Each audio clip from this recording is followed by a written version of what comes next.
All right, so we just got this projector. Gonna take this thing out of the box and see what we got here. So this obviously is the projector itself.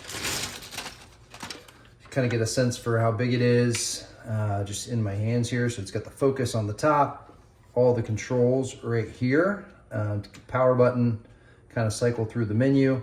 And then as far as this looks like to be the power, where the power cord's gonna go in.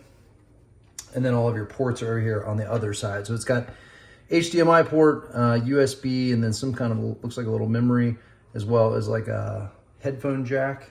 So I know in my case, I'm gonna be hooking this up to a Roku, which I actually have right here. So it doesn't have to be this exact thing. There's a variety of different things. Obviously anything with a USB or an HDMI is gonna go in there. We just happen to use a Roku. This does not come with it. This is a separate deal, but it just has the HDMI cord.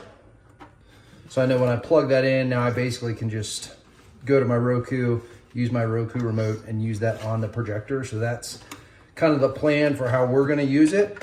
As far as what else is in the box, so they do have this simple projection screen. It's funny that simple is on there. This one that comes with is an 80-inch, so it's got instructions on the back for unfolding that, hanging that up. We have a little stand where we can put that on if we want, but it also has some adhesive stuff in there so you can hang it with those if you'd like. So it's got like those adhesive style hooks if you want to put it straight onto a wall, whatever you want to do with that. And then this box here, I would assume has the power cord, any other hookups. So let's see how that looks. Yeah, so it does have a remote. Oh, that's nice. So it does have a remote to control the projector itself. So it looks pretty simple. You can just hit the source button there. So to change over, just like with a TV or something, change over and use your HDMI input. And then the remote's here for the menu, okay, all that. And then you can control the volume from that as well. One thing I would suggest, if you can do it, it does have some cleaners. Just to finish the thought, we use, with our current projector that this one is going to replace, we actually have like a Roku sound bar. So it basically has like the Roku apps and all that built into it, but it also is a sound bar. So it just, this thing of course has a built-in speaker, but that gives it, a much more room-filling sound. So if you've got like a big crowd or something like that, using it kind of for movie night, maybe look at getting an external speaker like that. We've really enjoyed that. This here is an HDMI cord, so it does have, if you don't have something like a Roku and you want to hook in probably like a DVD player or something like that, it does come with an HDMI cord, so it's HDMI on both sides. So this obviously would go into the side of it like I showed you before, and then this could plug into any other device that has an HDMI input. And then this is just the power cord. So showed you before that would just go in right there, plug it into a wall, and you're good to go. So I'm gonna test this thing out. Obviously I'm sure you need a dark room or setup or whatever. Like I said, the focus is right here on the top, but that's pretty much it for what's in the box.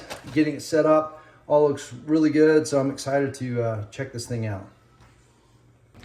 All right, so here's the setup. I plugged it in. This little tripod that it's on did not come with it. We already had that. We had another projector that was going bad that we're replacing. HDMI cord, so that's that Roku soundbar that we have. Again, not part of this deal.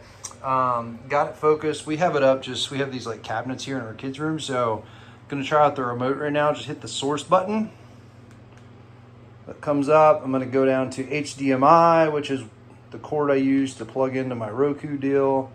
And then there's our Roku settings. So good to go. I'm gonna hit the lights real quick.